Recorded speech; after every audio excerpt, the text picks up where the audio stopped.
A luta do povo do Paranoá também faz parte da nossa história, porque a gente também lutou por isso, né?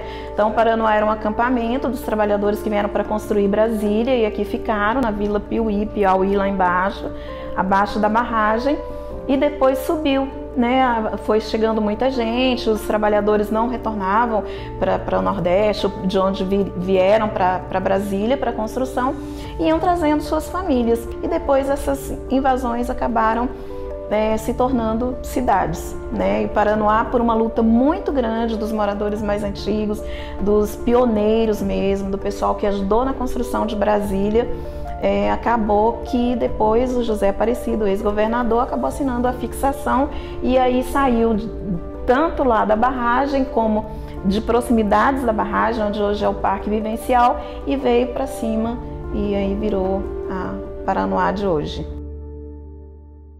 O Paranoá em si não é uma cidade que me agrade tanto, né?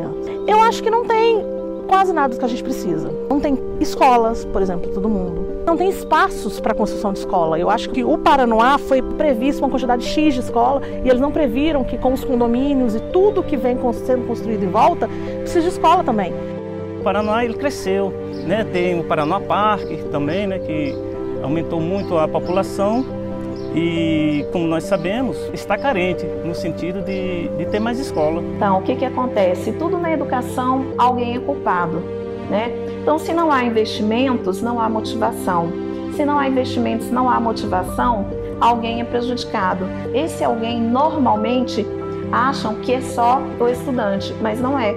É o estudante, é o professor, é a comunidade. Então, assim, a culpa é sempre do professor. É o professor que não quer fazer, o professor que não se dedica, é o professor. A culpa é sempre do professor.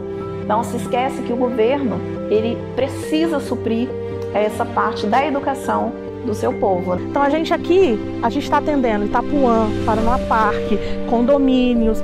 Não cabe. Quando você chega no ensino médio, os alunos saem do Paranoá para estudar. Porque não tem onde. Só tem uma escola de ensino médio e 2 sedes que atendem ensino médio.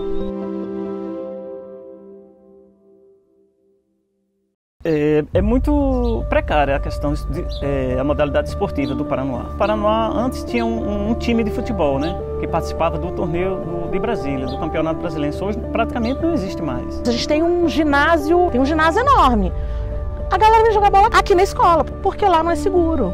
Os moradores, eles não se sentem seguros de usar os espaços que eles têm fora. Além do medo de utilizar, eles não têm infraestrutura que abarque o que eles precisam. Você vai jogar bola, você vai precisar de um banheiro, você vai precisar beber água, você vai precisar de um monte de coisa que você for ali na coisa, não vai ter. Como, por exemplo, essa escola, como vocês percebem lá no final, ela ainda tem um espaço muito bom, onde funcionava um campinho de futebol. Hoje não funciona mais. Gestão falta muito, não é pouco não. Mas eu acho que só isso não adianta também, né? A gente tem o Parque Vivencial, né? Do Parque Vivencial maravilhoso, é lindo, mas se você for lá assim que o sol se põe, você não consegue andar, porque não tem energia. É uma lâmpada aqui, outra ali, outra... Você não consegue usar. Sempre, desde que eu cheguei aqui, sempre a população questiona, os ônibus demoram, faltam ônibus para determinada cidade, determinado bairro. Aqui não tem shopping, tem um em construção no Paranoá Parque, mas é aquela obra que você vê que não vai demorar mais 50 anos. Então não tem. Quando você quer ir ao shopping, você tem que sair daqui.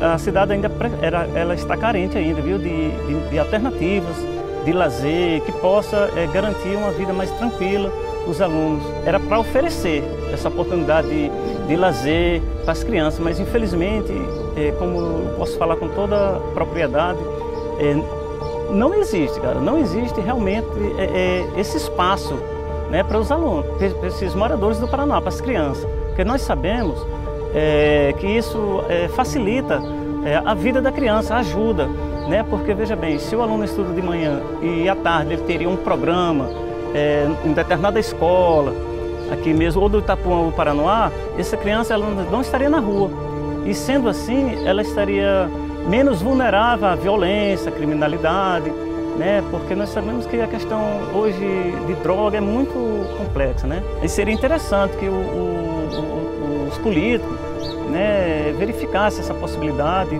de incluir um projeto social para atrair esses alunos.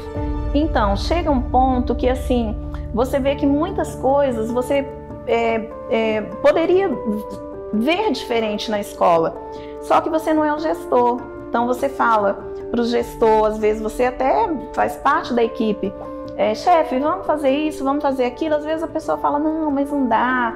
O governo não investe. Não tem recursos e tal. E aí a gente começa a pensar, poxa, mas se a gente tivesse parcerias? E se a gente fizesse isso ou aquilo? E o poder público não pode ajudar? E os comerciantes não podem ajudar? E a comunidade não pode ajudar? E aí eu falei, poxa, se um dia eu fosse gestora, eu iria fazer isso. Eu não ia ficar naquela sala horrorosa, eu ia pintar essa escola todinha, fazê-la bem bonita. E aí comecei a participar de muitas coisas, fiz formação política, participo muito do sindicato, tanto do SAI como do Simpro, né? Então, assim, a gente começa a abrir os horizontes, né? Então, assim, tudo aquilo que eu pensava e que eu falava com os meus diretores anteriores, falava, gente, vamos fazer isso, vamos tentar, vamos organizar. E muitos falavam, não dá. Claro que cada um fez a sua parte, né? Mas aquela visão que você tem, é você que tem. Então, se o sonho é seu, é você que tem que correr atrás e tem que tentar fazer.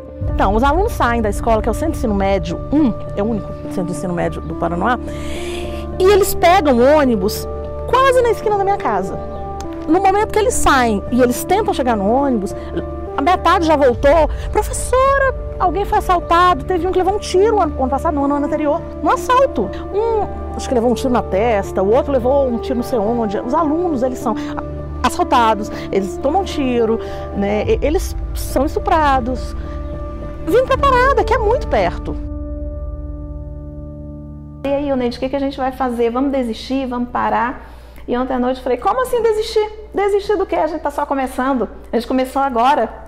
A gente tá só começando, não dá para desistir. A gente não pode desistir. A gente não pode desistir da educação. A gente não pode desistir das nossas escolas. A gente não pode desistir das nossas comunidades. Que eu falei para eles ontem, nós temos liderança nas nossas comunidades. Nós representamos, nós somos eleitos para cumprir o mandato, dizendo que nós faríamos o que a gente pudesse pela educação dos nossos alunos. Então a gente não tem o direito de desistir agora. Então desistir nunca, não é uma opção. Agora, tem muita coisa para fazer? Tem muita coisa para fazer. A gente precisa ter coragem. Enquanto tem vida, a gente tem sonhos, né? Eu tenho muita fé. Se a gente acredita que há uma esperança, a gente vai conseguir.